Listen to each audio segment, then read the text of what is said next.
What is going on, everybody? Thank you for joining us. This is Biscuits and SEC Live. It is show 79. We are rocking and rolling here. It has been a great start to the SEC baseball season. We've also got a lot to talk about with March Madness. SEC kind of faltered on our way to the Final Four there, with Tennessee slipping up in the Elite Eight. We had 4 shots at it, and all 4 fell before we got to the final weekend, unfortunately. So we'll dive into all that.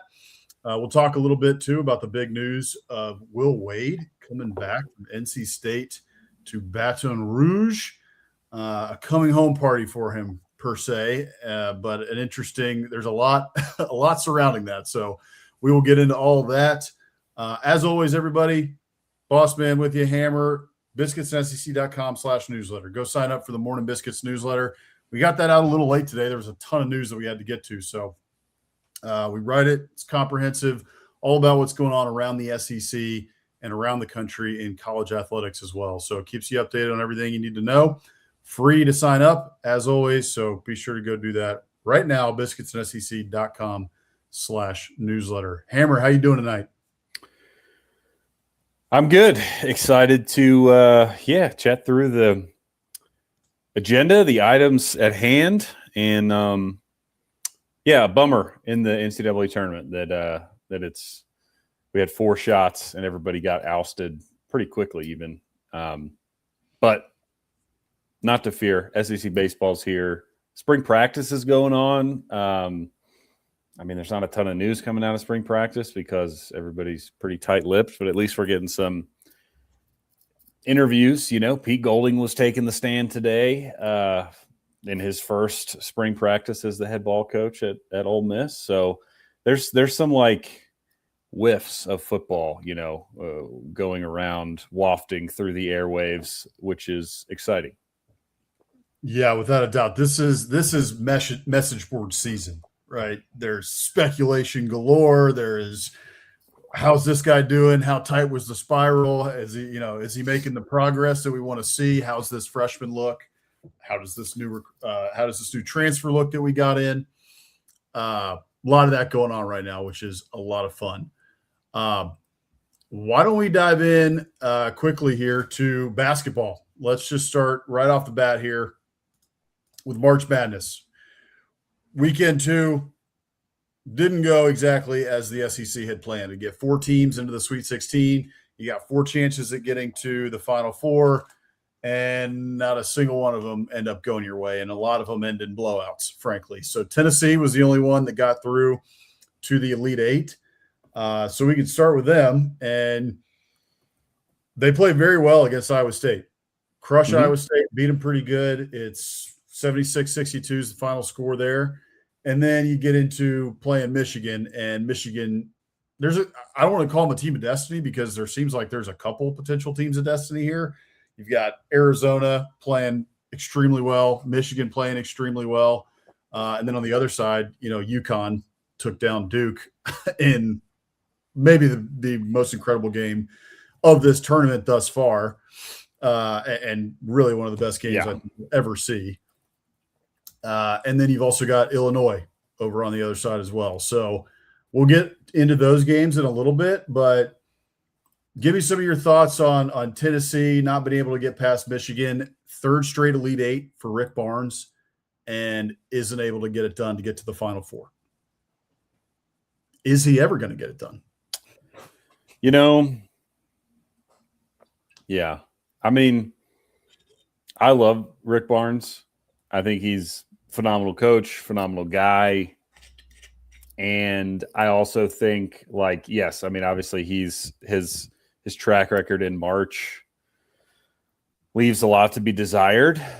But, I was listening to, I don't even remember who or what podcast it was, but they were talking about Tom Izzo and his track record in March.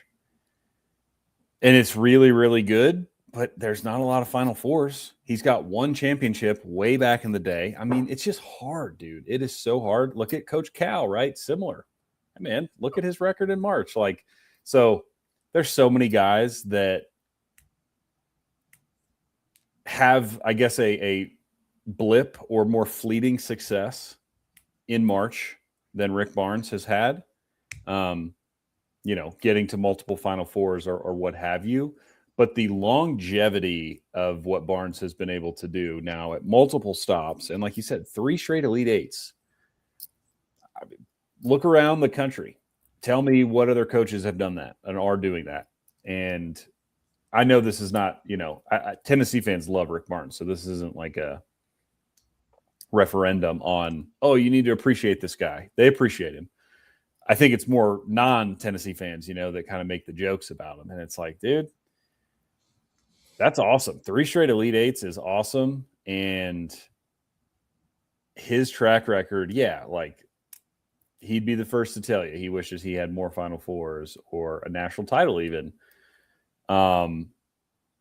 But he's a darn good coach. And honestly, too, I look at especially this team, I think the team that they really you feel let down.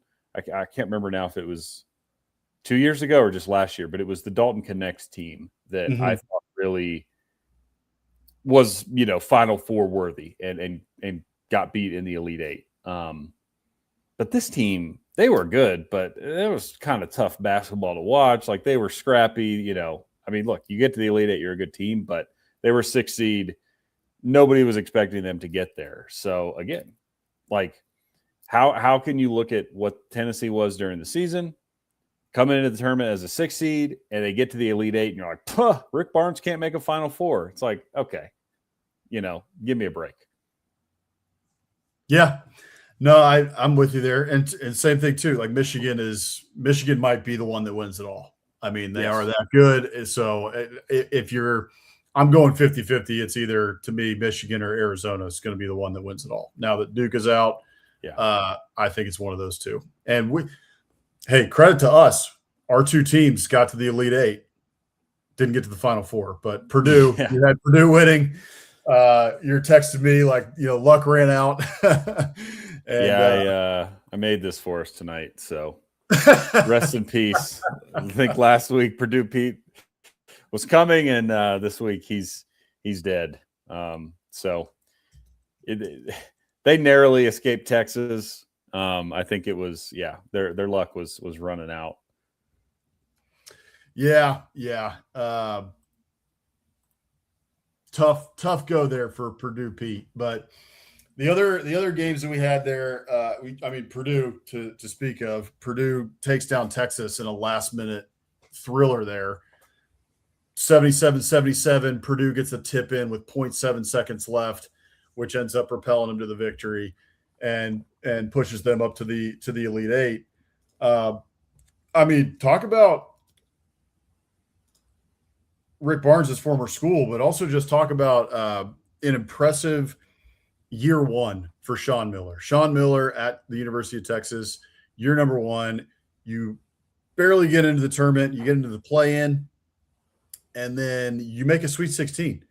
You get hot, and you get all the way to the Sweet 16, and you get this close to making an Elite Eight in year 1. So if I'm a Texas Longhorn right now, I am pumped with where this program is under Sean Miller and where we can go if this is what we're talking about in the first year. 100%. And I haven't done my research on this, so Texas fans, hop in the comments and let me know. But Sean Miller, I think, is another one of those guys that has he wins a lot of games in March. I'm pretty sure if you remember, way back in the day, his Xavier teams made a pretty couple of good runs, and now he's kind of been around, obviously with his stops at Arizona, then back to Xavier, now to Texas. But that's a guy that usually wins some ball games in March. And to your point, Texas felt like they really had things rolling with Beard, and then that goes downhill quickly. Of course, he's got another job now, but you lose him, go to Roddy Terry, kind of the classic interim, takes over in a really bad, under very unfortunate circumstances, steadies the ship, does pretty well, and then, over time declines. And so for Miller to get darn near to an Elite Eight in his first year is a good sign of things to come for sure.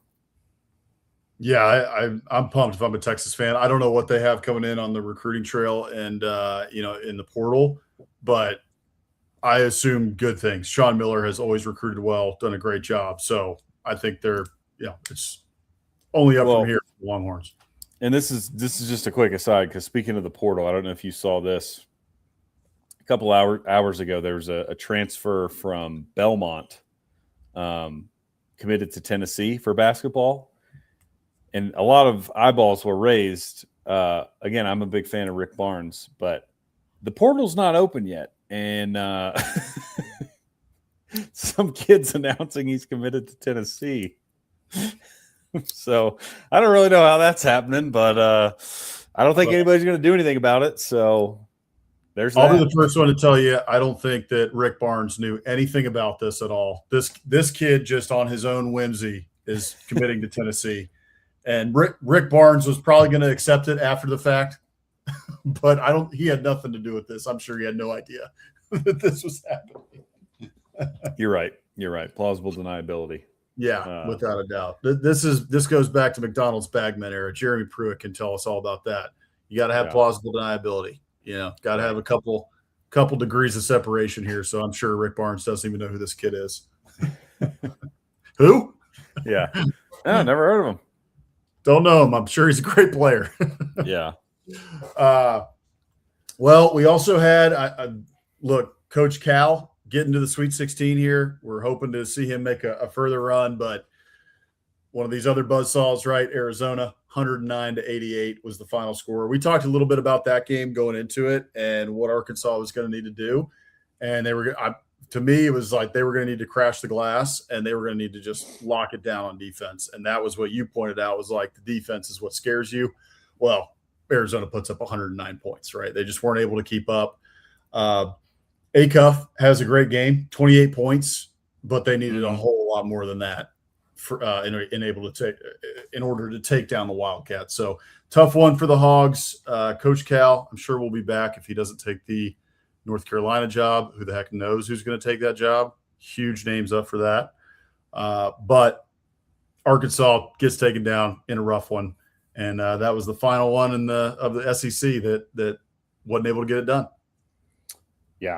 Yeah, I think like we talked about going into that game, Arizona was way too deep and balanced, just a lot of different guys that can put the ball in the basket, and Arkansas doesn't have a great defense.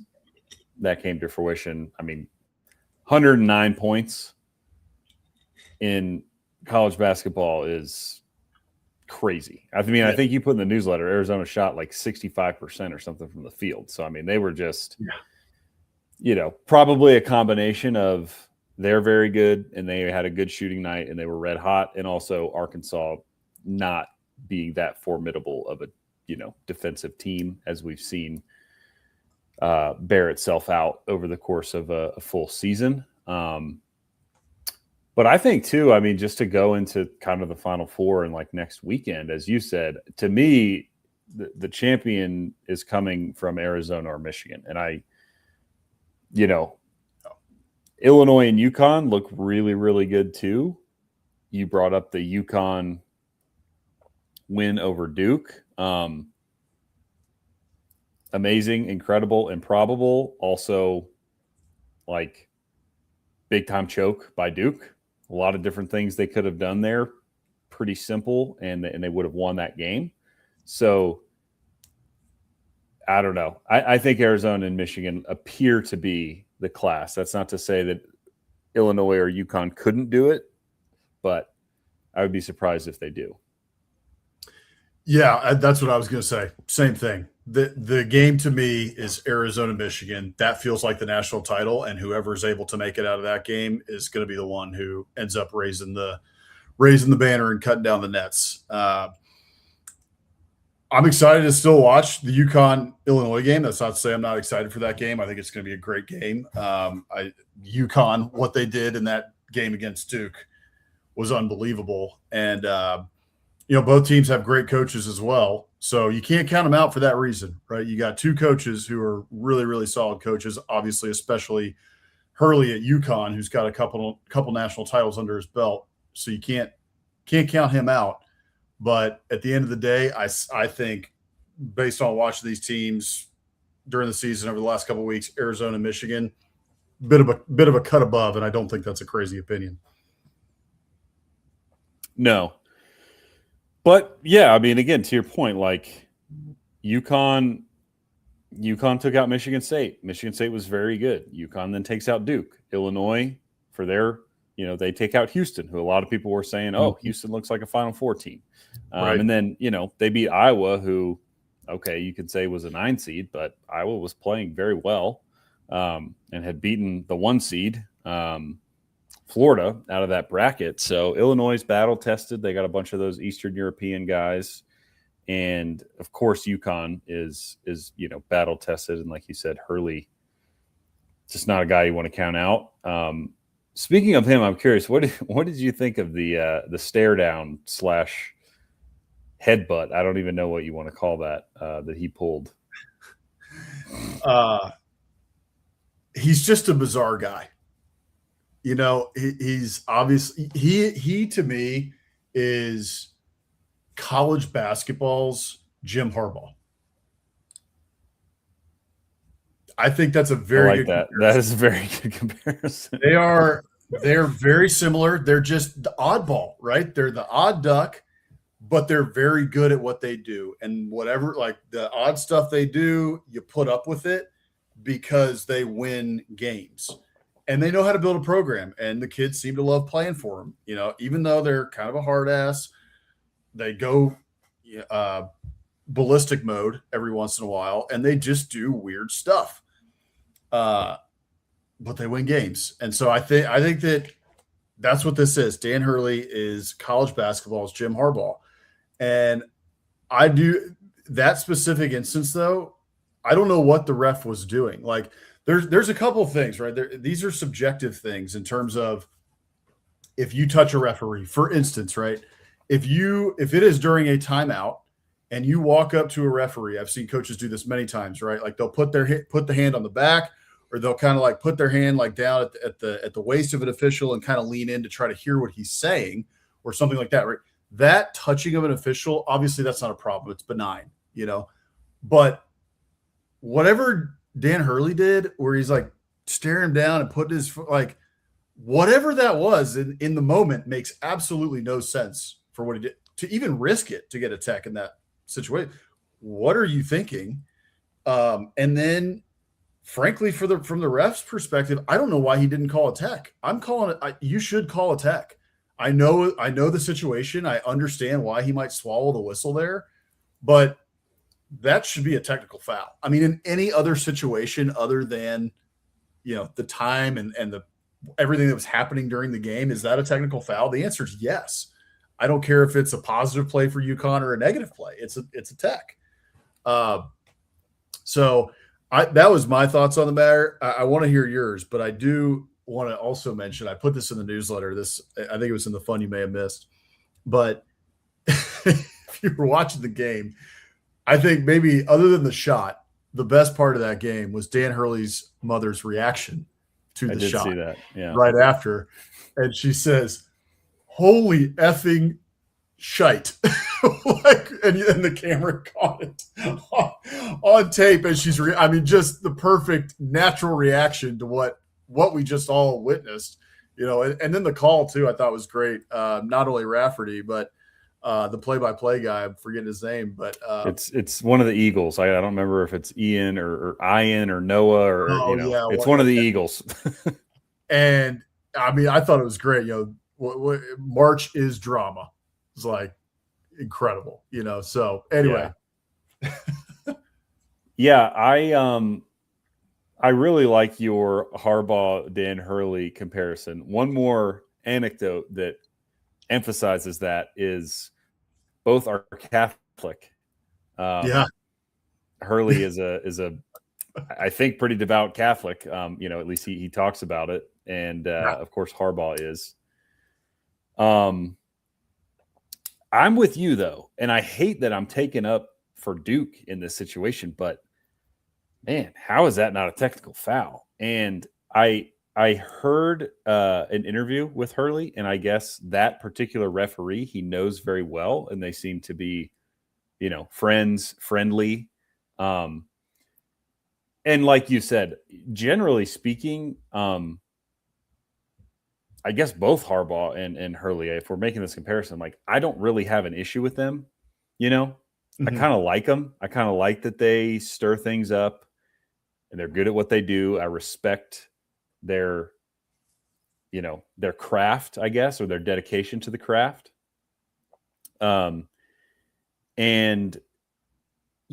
most of his antics are, to me at least, yes, a little bit weird and a little bit over the top, but also I think are genuine, right? I don't think he's playing some character. I think he's just, as I think Harbaugh is, like just generally kind of a strange guy, an odd duck, and someone who is incredibly high strung. And so normally, yeah, I have no problem with the guy, but to your point, it's just like, dude, this is pretty cut and dry. Doesn't really matter what the situation is, but you cannot do that. I mean, I don't care if he's your friend. I don't care if there's 30 seconds left or 30 minutes left or 0.3 seconds. Like, you can't do that. Again, it's like, because he, you can even see in the video, like he's obviously not like, it almost looks like a joke, because he's all disheveled. Like, I don't think he's, and especially again, like given the scenario, obviously he's not trying to intimidate the ref in any way. I mean, there's no point. Like, there's 0.3 seconds on the clock. Like, he's not trying to do that. I just think he's, kind of a wacko. And, right. For whatever reason, decided he was going to do that to, I don't know, mess with his buddy or just whatever. And I think ultimately, given the situation, like I'm glad that they didn't call a tech, because what a, letdown that would have been. But had they called a tech, I think I would have been on the ref side. I've been like, yep, I can see that. Like there were some people, like you said, that were, that were pre-mad or whatever, saying like, oh, if they would have called it there, it would have been the worst call ever. And it's like, well, I don't know, man. If they would have called it there, I kind of would have been like, I see where they're coming from. Like, what is he doing? Yeah.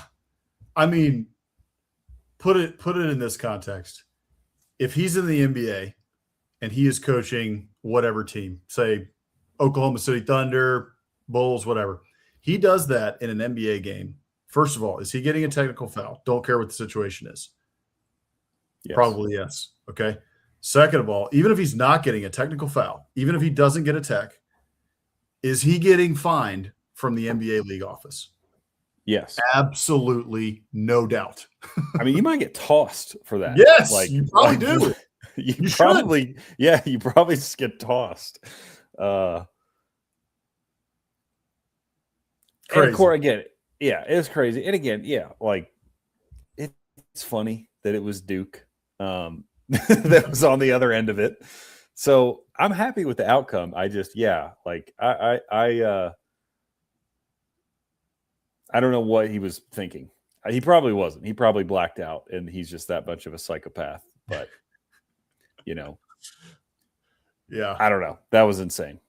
Here's Mike. He's Mike Huseman, our friend from Off Season After Dark. Hurley is a world-class line stepper. He knows exactly how far he can take it for max effect without exploding. I think that's true, Mike, but man, I don't know how this wasn't going over the line. You know what I mean? Like, that's just – he does a great job of that 99% of the time, and he's in the ref's ear all the time. He's always working the refs just constantly all game.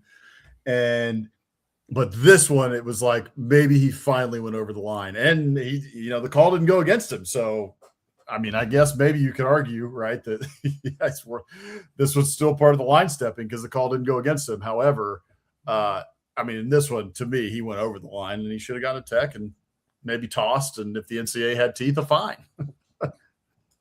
Yeah, I know. I mean, I saw somebody saying that they thought it was AI at first because they're like, there's no way this actually happened. Like, Who would do this? Why would he do this? Yeah, like what a weird thing to do, especially in that situation. Yeah. Whole thing was pretty wild. But all right, so I want to hear from you before we move on to we're going to do a little bit of around the horn, and we'll get into the Will Wade stuff as well. But so Final Four here, reshuffled. Purdue's not in anymore. Your team of destiny. Rest in peace, Purdue Pete. And then for me, it was Duke. So who are you picking? Make your pick now. You get to pick another one. Who's winning it all? I got Arizona.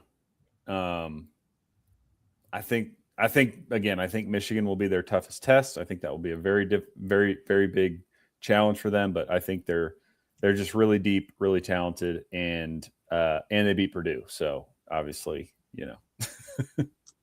got to go with them. It's got to be them. Yeah, I agree. I think I'm going to agree with you. I am very torn between them and Michigan, but I think after watching Arizona, I think they're going to get it done. I think that scoring 109 points, against Arkansas is like, okay, yeah, well, that's impressive. The only other thing I would say about this is, man, I really wanted third Saturday in October, Tennessee, Alabama. Would have been a whole lot of fun in the Elite Eight, but we didn't get there. Nate Oates crying about, not having enough size in the press conference. He took a little bit of heat for that. Rick talked about that here. We've got to have taller guys. He was talking about Bediako, and some judge agreed with us, another judge didn't. I didn't really care either way about that. I think Nate Oates is a great coach. I thought Greg Byrne getting behind him again was good. I think it was just in the moment, after the game, he's just upset about it. And, he wanted to go to an Elite Eight. He wanted to keep moving on. And this was a weird season for Alabama. We talked about it last week. The Bediako thing, I don't think they should have gone through with that. I don't think they should have brought him back. I think that whole thing was crazy. But it ended up being a bit of a circus anyway that, was a distraction. And then you had the Aiden Holloway thing right before. Making an Elite Eight with the Bediako thing and then also Aiden Holloway and everything that happened before that is extremely impressive to me. With Aiden Holloway, they might make a Final Four. Yeah. No, it's possible. Nate Oates,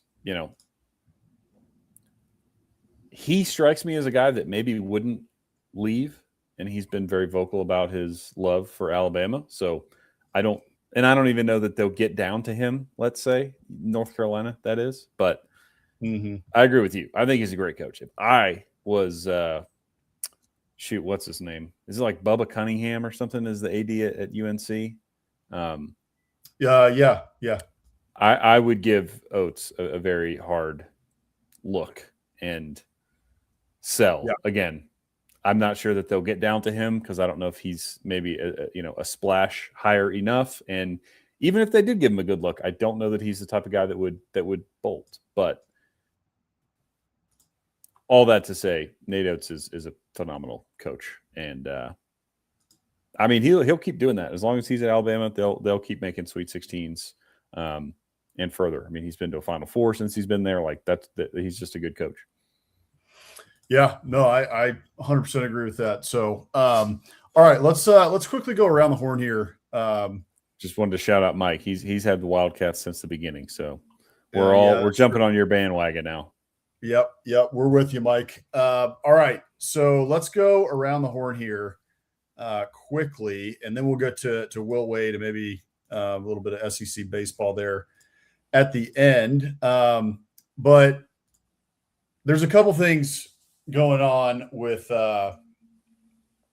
just around the NCAA that I think that we got to talk about. One, specifically, many of you watching us on Stephen Willis's channel, our friend who does Locked on Ole Miss, does a great job over there. The Trinidad Chambliss saga is officially, finally, thank goodness, over. The NCAA appealed it to the Mississippi State Supreme Court to try to get an injunction, try to say that Chambliss can't play. He's ineligible, et cetera, et cetera. And the Mississippi State Supreme Court blocked the appeal, said, no, it's done. He can play. So Trinidad Chambliss will be your starting quarterback for the Ole Miss Rebels going into the fall. and will be able to suit up for the Rebs, which is obviously a massive boost for Ole Miss. They can finally put all this behind them, and they can go into spring practice and into the fall knowing that Trinidad Chambliss, the star of last year's team and a Heisman favorite, is going to be the guy going forward. So any thoughts on that? I mean, I'm happy, right? Yeah. I've had enough of that whole saga.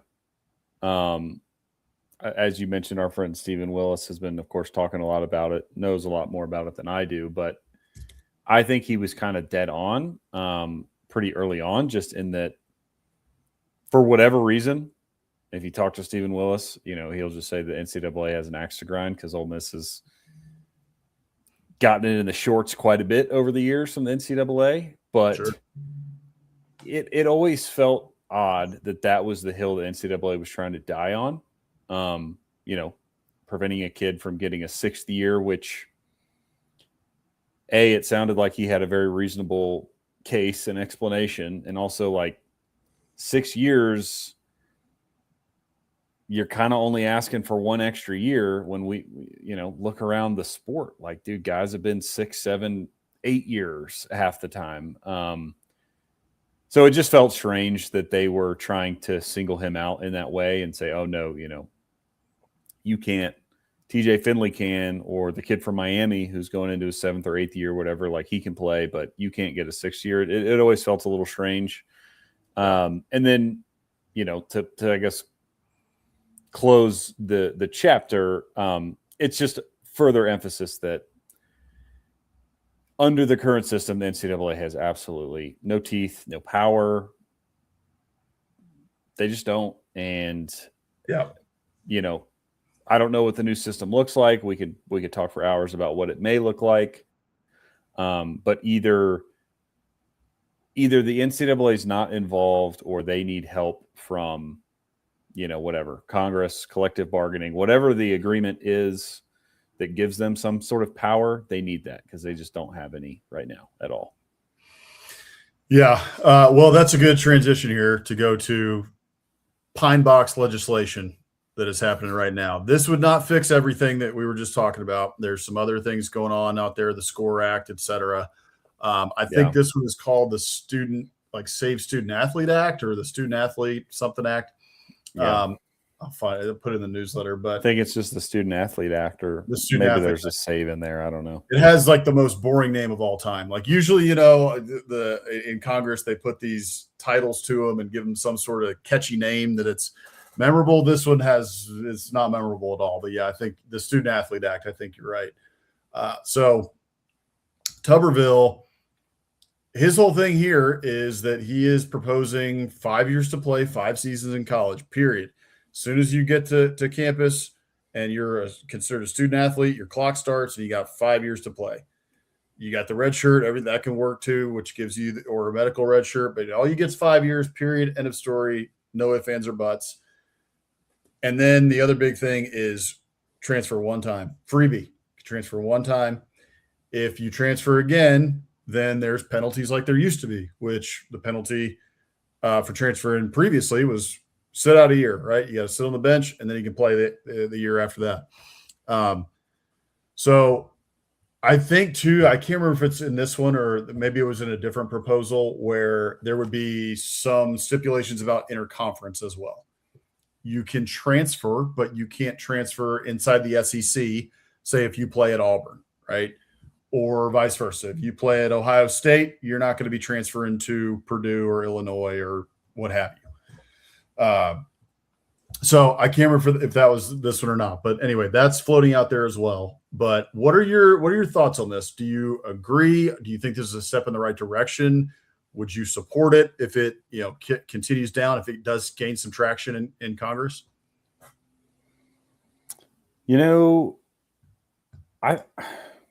I would support it just because it does lay some guardrails. It's like we've been screaming about it. Do I think it's perfect? No. Do I have any faith that it's gonna actually move through Congress? Not really, but if it did, I think I would be happy about it. I like the one transfer freebie. If they want to add the additional guardrail of not in conference, I'm on board with that too. I don't like guys transferring within the conference. I think it would make guys think twice about A, where they go to school to begin with more thoroughly, and then B, whether or not they actually want to transfer, because if you're a kid from Houston or Baton Rouge or Atlanta and you go to some SEC school and then you are barred from transferring to another SEC school, maybe I think twice. Maybe I don't want to go play in the Big Ten. Maybe I stick it out here with the school that I've, committed to and played at. So I like that. And the 5 years of eligibility thing, again, I don't think it's perfect. There's obviously instances like Trinidad Chambliss where it probably makes sense to give a guy a 6th year. But again, at least it's guardrails. Are there going to be some people that get the short end of the stick because it's only 5 years? Certainly. But it's also going to put a cap on all the other nonsense that's going on. So again, I would be on board. Yeah, I don't know exactly how realistic it is, but I think I would pretty much be on board for it because it would just give you some structure. It would give you something to work within that people could,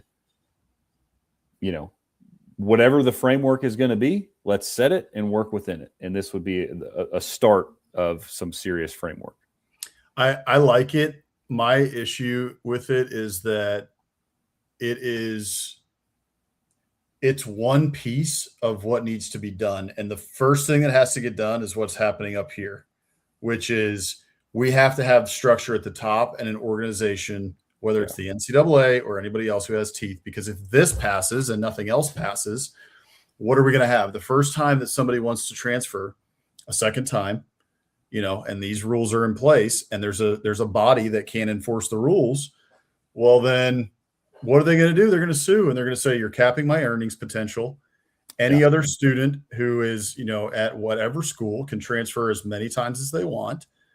Why am I not allowed to? Right. And so the problem with this is, I like this. I generally like this. I think that the pendulum has swung so far and we are in crazy territory right now. And I don't want to see it swing all the way back. I'm like everybody else at this point. I'm for kids being able to use, name, image, and likeness. I think they should be able to make money. I totally agree. There's tons of money in this. The kids should be allowed to do that.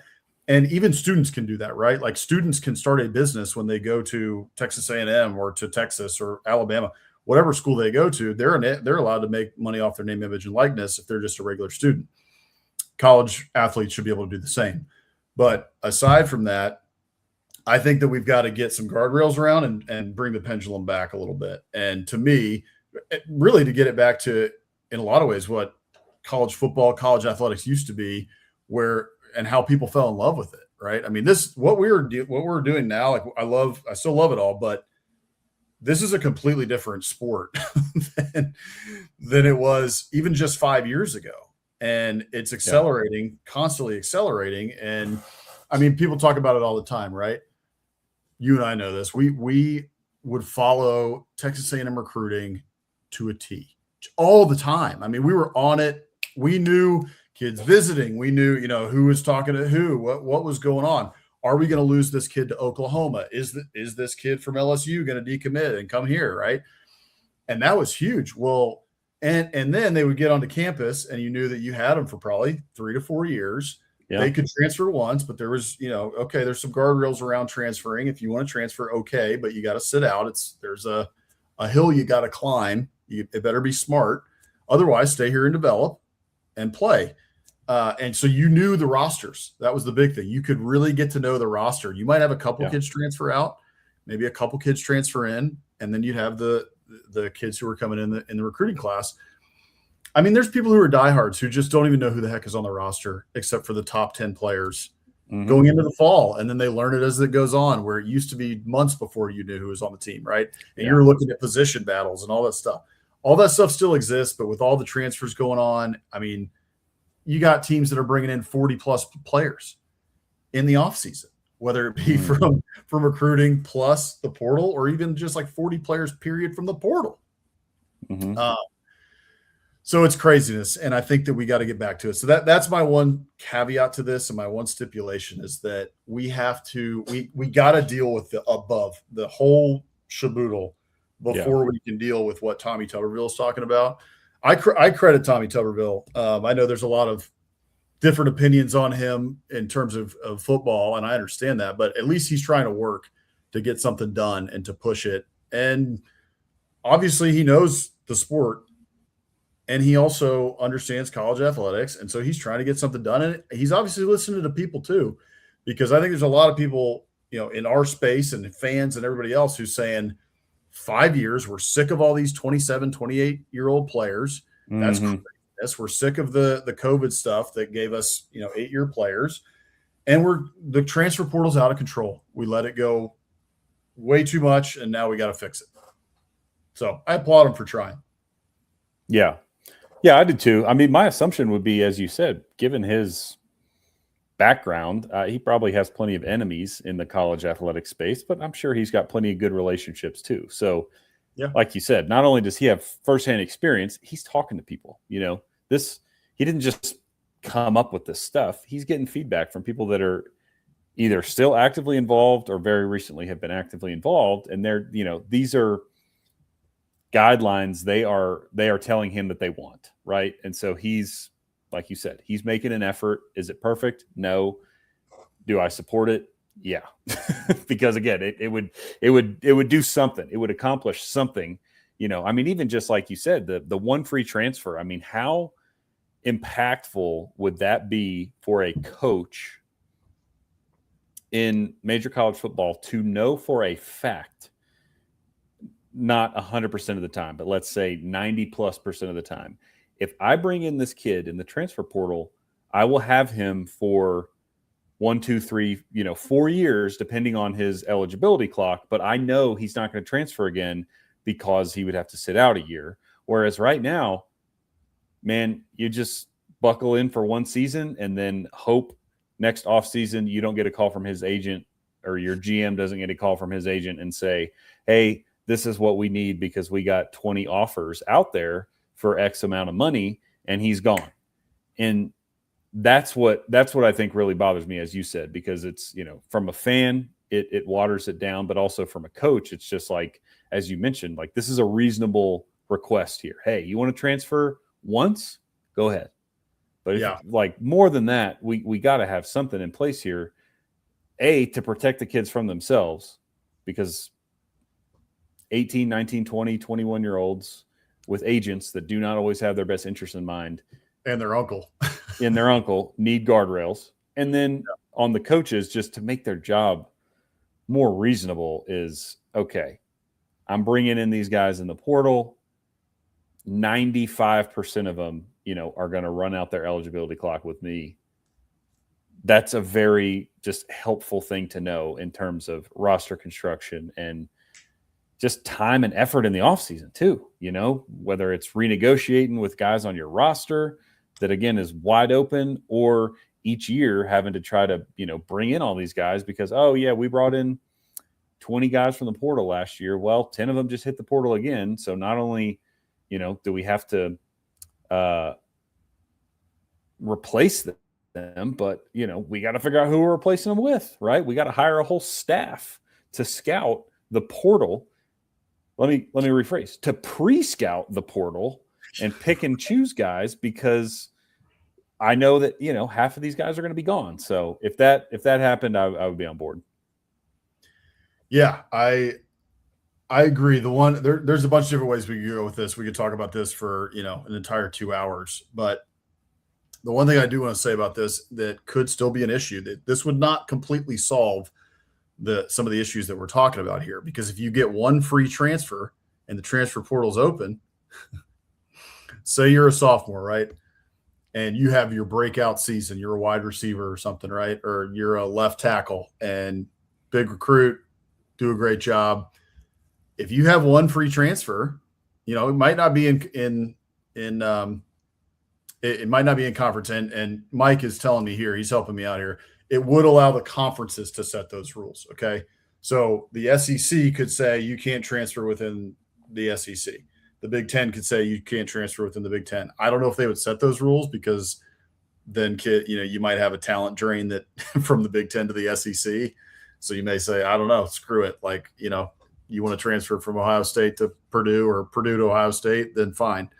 But if you still have that free transfer, you're still going to have all the pre-portal scouting stuff that you talked about, because there's going to be kids where that happens, right? Wow, this kid had a breakout year at Louisville. Okay, I'm Miami, or I am Alabama, Texas, USC, and I'm saying we have to know about this kid, and we're going to offer him.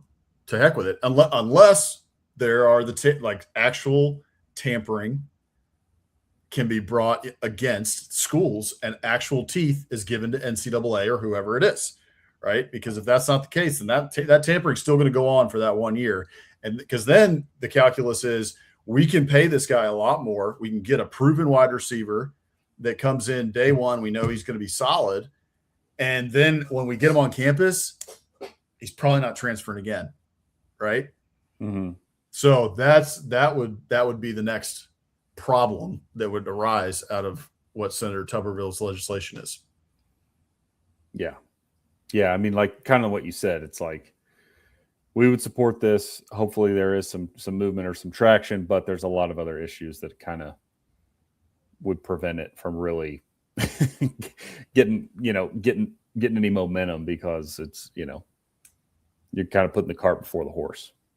Yeah. This is a whole nother thought exercise, Mike, but it's a good question. What if a guy transfers, their NIL gets decreased down the road? It could happen because they can't transfer again in that scenario. That's why we're going to contracts. I feel like you got to sign a multi-year deal. Multi-year deal. You negotiate it on the front end, and at the end of the day, okay, you're locked into a contract, right? Maybe the school can come to you and renegotiate or something. Maybe there has to be guardrails then around cuts or something. I don't know. That gets real squirrely. But that's a good discussion, I think, for another day. Yeah. I mean, that kind of goes into the, like I said, or we both been saying, a lot of this makes sense in theory, but you run into issues like that because, well, they're not employees. How enforceable are these contracts? Who's signing these contracts? Who's drawing up these contracts? It's like, is it between the school or is it between the collective? Who is it? Yep. Where's this money coming from? No one knows. Or is it from Kentucky's athletic department, but they're an LLC? It's a business now. It's a whole mess. So the mess, it only gets muddier, basically, is what we're trying to say. All right, let's move on here to the general. This was the big news of last week going into this week, which is the general has returned to LSU. If you don't follow General Will Wade on Twitter, I suggest following General Will Wade, reviving the general genre on Twitter and doing a great job of that. It's a great parody account. Dispatches from the battlefield from General Will Wade. So Will Wade, catch everybody up pretty quickly. Most of you, I'm sure, know, but for those who do not, Will Wade was at LSU 3 years ago. He gets fired for cause because he was caught up in this FBI wiretap for potential bribery, payments to middlemen to try to get players to come to LSU and to try to win basketball games. And he was kind of stalling the NCAA investigation, kind of stonewalling it. There was a lot of stuff that was going on there. Eventually, Scott Woodward, the AD at the time, said, no, we just can't. There's too much around this, too much going on. We got to cut bait. So he fires Will Wade for cause, or with cause. And Will Wade moves on, goes to McNeese State, was there for 2 years, and then this season goes to NC State to try to revive that program. NC State gives him a shot and had a decent season at NC State. I think they were building. They had one of the top recruits in the country committed to NC State. And so it seemed like he was pushing it in the right direction.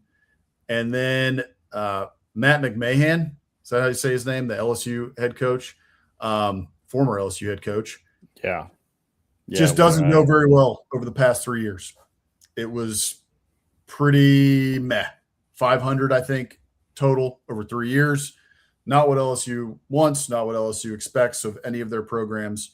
So Matt McMahon was still the coach at LSU while LSU is flirting with Will Wade and trying to get him to come back to Baton Rouge. And eventually they get what they want and they bring him back to Baton Rouge.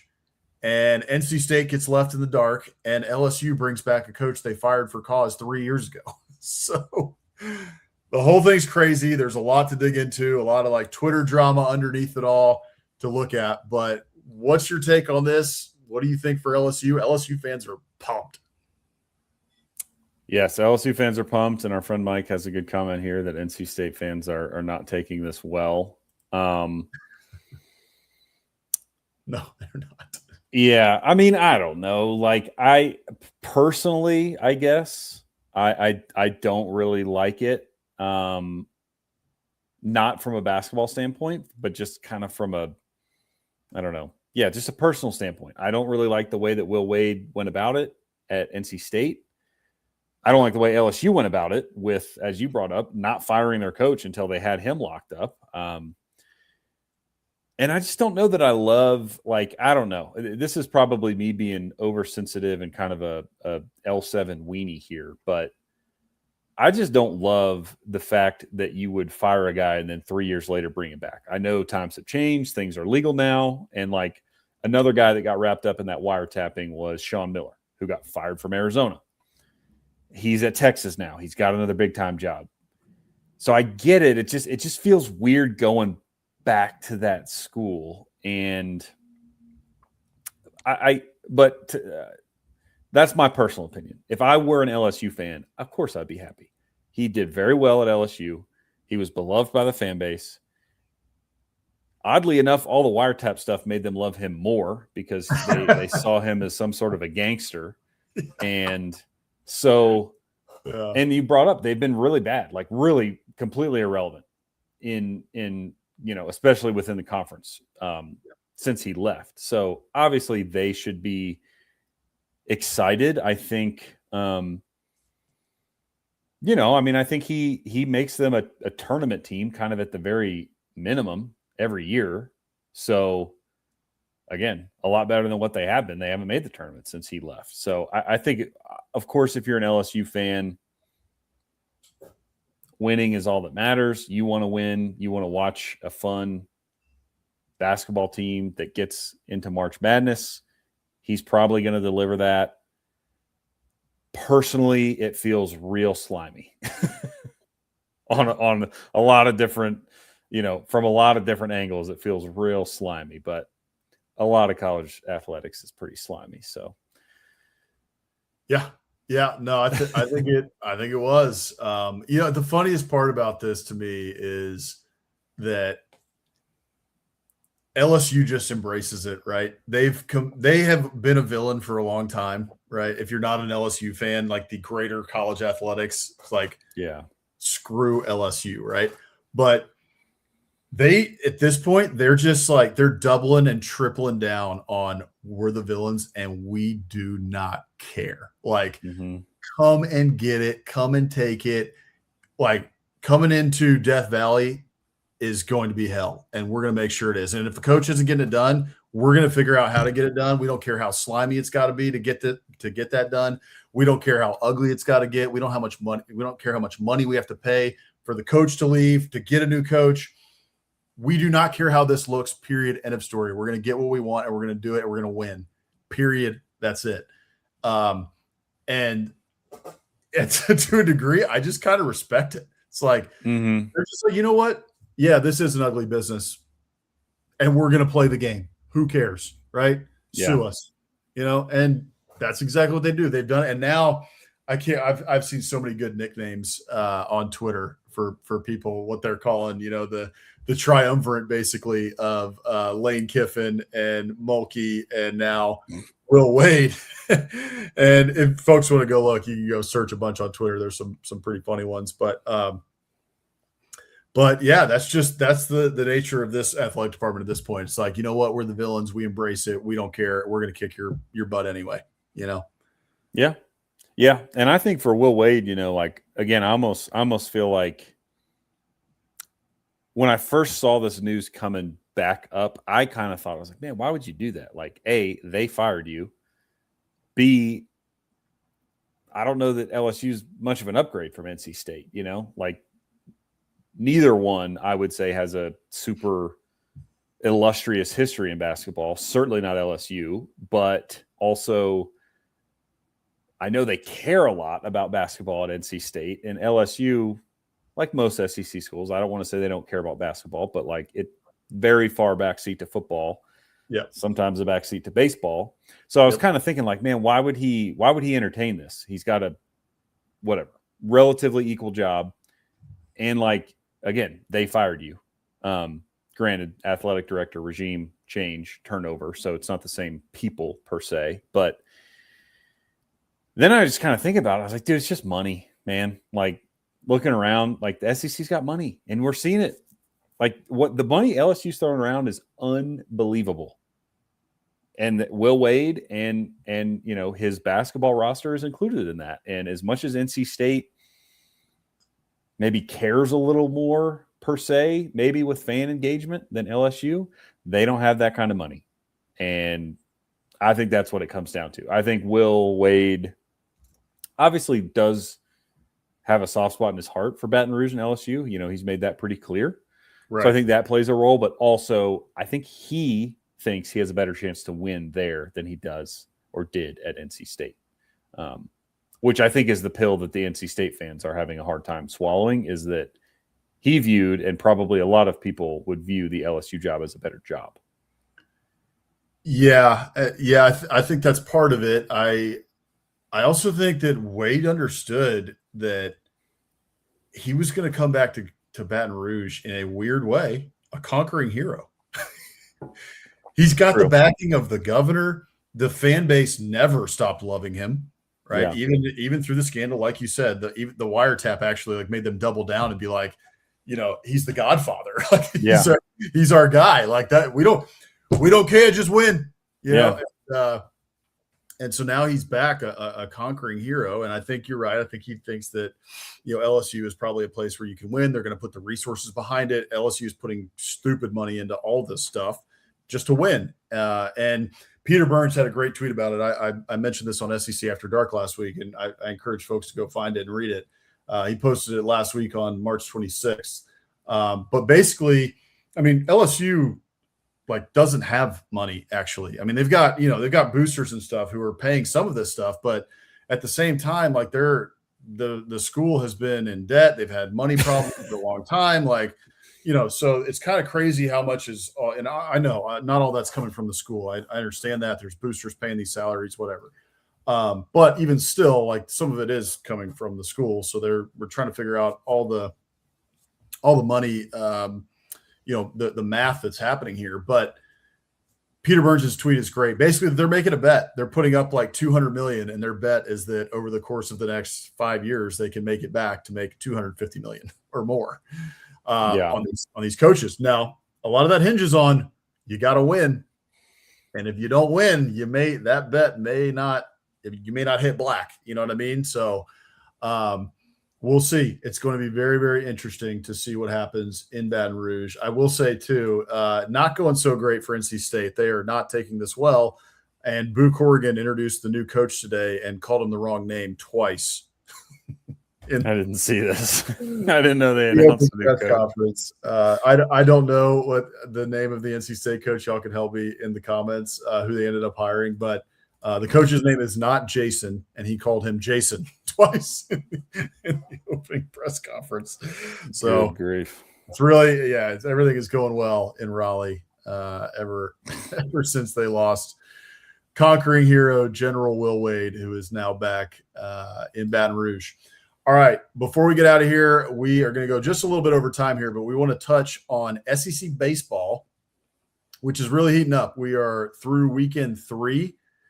And here's a little update on the series that we saw. It was Sweep City this past weekend. There was only one series that did not end in a sweep, and that was LSU over Kentucky. LSU took that series 2-1. But other than that, it was sweeps across the board, which is pretty insane. 7 out of 8 series were sweeps. Texas ruled Oklahoma in one game, and then walked off. I know they had one walk-off. They might have had 2 walk-offs in that series. 3-0 over Oklahoma.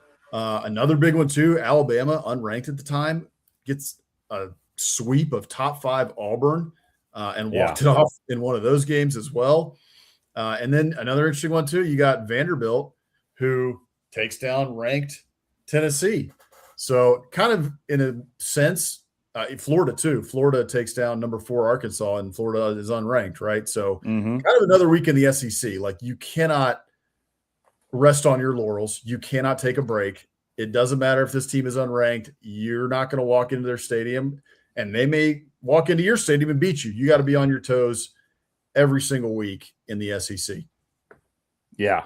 My only few things to add. I think first of all, I did want to call out Mississippi State getting the sweep in Oxford. Just obviously that's just a big rivalry, and Brian O'Connor's first installment on the baseball diamond, and they get the sweep in Oxford. So that's big for Mississippi State.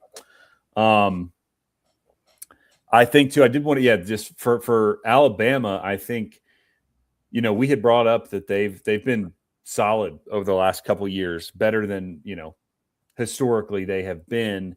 And then they opened up the season with kind of a stinker series against Kentucky, got swept, and you're kind of like, oh, okay, I wonder if, they may not be very good this year. They seem pretty good. I think I can't remember who they played last weekend, but they took 2 of 3, I believe, and then they swept Auburn. They swept Florida. There you go. So they perfect. They've won 8 straight. They swept Florida, they sweep Auburn, and they've won 2 straight midweeks. So they're cooking. Right. So again, got off to a slower start, but 6-0 in their last 6 SEC games is super impressive. So, we'll see where they go. And then the only other thing I was gonna bring up was, I don't know what happened to Texas in that midweek game against Houston, but they seem stinking good. I mean, Oklahoma was off to a real good start, and sweeping them, like, that's pretty impressive. So we got a long way to go, and there's a lot that can happen, obviously, but I think, like Texas, Mississippi State, to me right now, seem to be the class of the SEC. I think you got a whole bunch in the middle after that.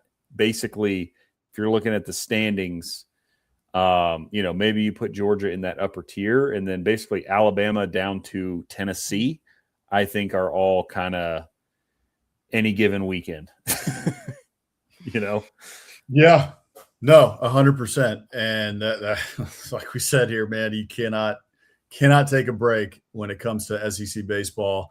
And that's what's interesting to me too. I mean, we thought a lot of these teams at the top, we thought were going to be good, right? And this is early, okay, right? We're just through weekend 3 here of SEC baseball. We got more weekends to come, but LSU, number 1 in the country going into the year. Arkansas, top 5 in the country going into the year, right?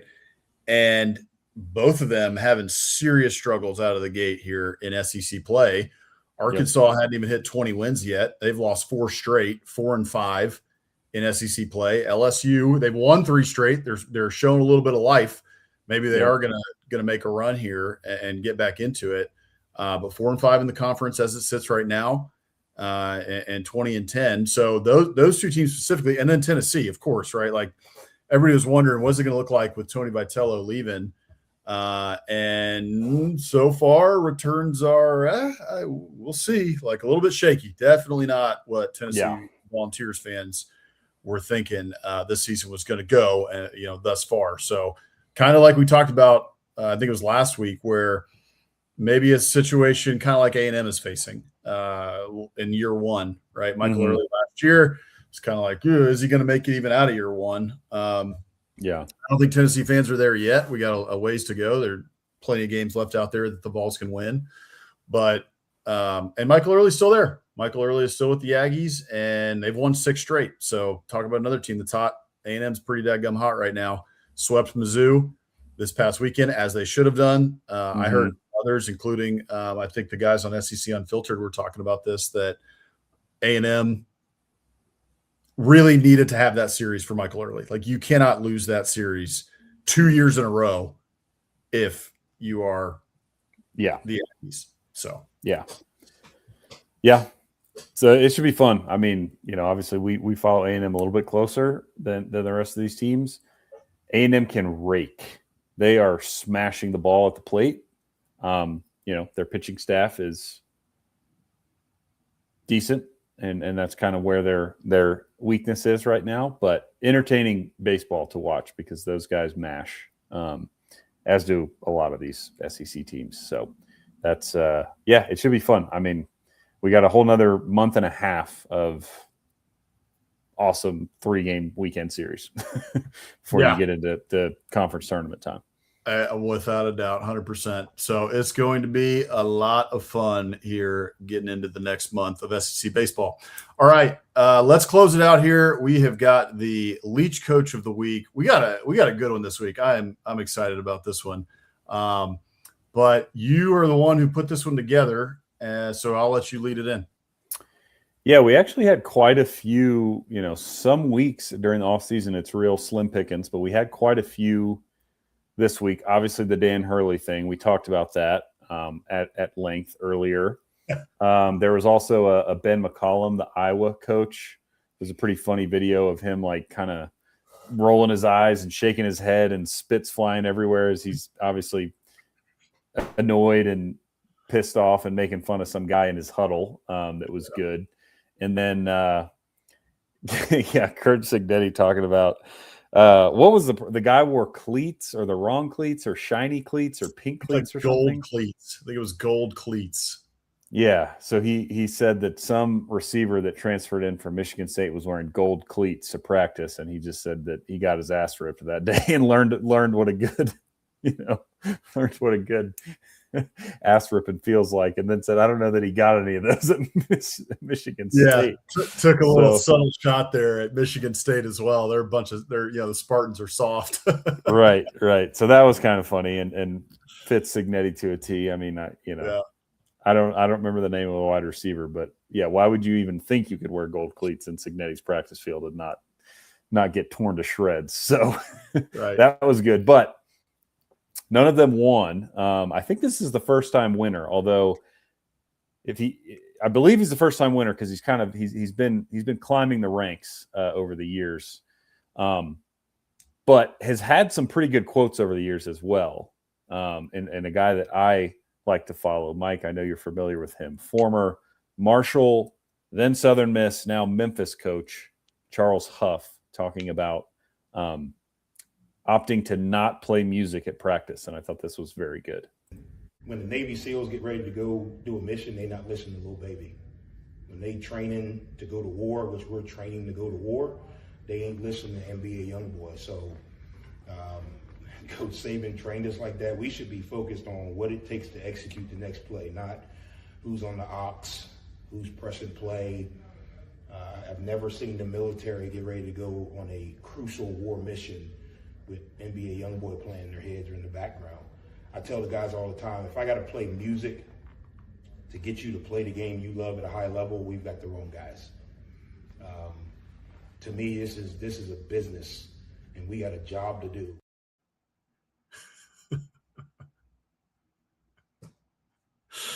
That's some good stuff, man. Yeah, we're going to war. That was the thing that stuck. Like, hey, they're trying to go to war. Like, we are also going to war. Okay. I don't know about that, but it's funny to me that's the David Goggins mentality. If anybody's listening to David Goggins is like, man, you're soft if you're listening to music going to the gym. You need to not be listening to music. You need to be doing your workouts, and you need to have thoughts going through your head, and you need to deal with those thoughts. And the time to do that is at the gym without music, no headphones. So Charles Huff, noted disciple of David Goggins. And if they're not listening to NBA Youngboy, whoever that is, look, I think that the troops are probably listening to Fetty Wap on a JBL speaker. They also are probably listening to. I think they're mandated that they have to listen to, especially if they're in a helicopter, Fortunate Son. Right. Of course. Or Kid Rock. Apparently they just go to Kid Rock's mansion anyway and hang out with them. I don't know if you saw that video, but I saw that making the rounds. That maybe was AI. I don't know if I got, but I saw some I don't think video. so. That was real as it gets. Yep. But anyway, yeah, I love that from Huff there. Just as you mentioned, I'm not familiar, nor have I ever heard of NBA Youngboy or Da Baby, but obviously I'm out of the loop on the hip hop these days. But yeah, I like that. Hey, I mean, I personally don't care if a coach allows the guys to listen to music or not. But when I see a coach, kind of stiffen up and get a little, put his hard ass hat on, I love it. And just say, we're not listening to music. We're going to war. We don't need that. Look, I don't need these guys worrying about who's on the ox. I'm trying to make a tackle. Yeah, exactly. Total distraction. We're cutting out all distractions. Right. And what I want to see now is the Memphis and their players showing up in fatigues like Miami in the 1980s. Exactly. That's a good point. They should. Yeah, they really need to start doing that. All right, let's move on here. Our final segment. We do this every single week. The Biscuit of the Week. I think we had some trouble getting one together this week. Just late to the game here, so we'll get one next week. But we'll talk about one that we did recently here. This was Hammers. This was 2 shows ago. He did Cafe Bluebird in Fort Collins, Colorado. So we will have a new one next week. Rick, I know you sent us one, man. Thank you so much, as always, to Captain Biscuit. Yep. We will get that one here on the show either next week or very soon. But this one, again, from a couple weeks ago, Cafe Bluebird in Fort Collins, Colorado. Hammer, you can take us through what this one was. Yeah, so on the left there, that is mine. That was it's not quite a biscuit. It's actually just cornbread. That's what they call their Kentucky cornbread. So it's sausage gravy, 2 eggs. Instead of over top of a biscuit, it's over top of cornbread with the home fries. And then on the right there, my father-in-law had a country fried steak with gravy, eggs, and home fries. So very good stuff. Yeah, I'm still salivating over that. So looks incredible. We will have a new one to discuss next week. I kind of want some cornbread now too. That cornbread, that's different, man. You don't have cornbread a lot on a breakfast platter. It's good. I've had it multiple times now. As much as I love biscuits and gravy, because it is a little unique, I typically go for the Kentucky cornbread now if we're at Cafe Bluebird. Yes. All right. Respect to Cafe Bluebird. Thank you for sharing that one with us. All right, everybody. Thank you so much for joining us tonight. Got a little bit of free football from Biscuits and SEC, as you typically do. BiscuitsandSEC.com/newsletter. Go sign up right now. It is free to sign up. Everything you want to know about what's going on across the SEC. We keep you updated on all the latest news, transfers, everything that's going on in the SEC. Right now, we're talking a lot of March Madness, obviously. Got a lot of SEC baseball talk going on, keeping you guys updated on all that spring football talk as well. So head there, biscuitsandSEC.com/newsletter right now. Also, we are brought to you by the Steer Agency, so thank you to those guys for sponsoring the show. And finally, you can catch us tomorrow night on SEC After Dark. We are part of the After Dark Network, started by our friend Stephen Willis of Locked on Ole Miss. Does a fantastic job over there. SEC After Dark comes to you every week, Thursday, 9 Eastern, 8 Central. We go all the way through the offseason too, and we'll see you on the other side as always, but we hope that you will join us during the offseason as well. You can follow at SEC_After_Dark to check it out, and also across all of our channels, basically wherever you watch us. Offseason After Dark, that is Mike Huseman, our friend. He joins us just about every week in the comments, and he also does Offseason After Dark. Does a great job there. Mike, you'll have to let us know what you have going on this week, but Tuesdays in the AM is typically when that comes out. You can check that out on YouTube or wherever you get your podcasts.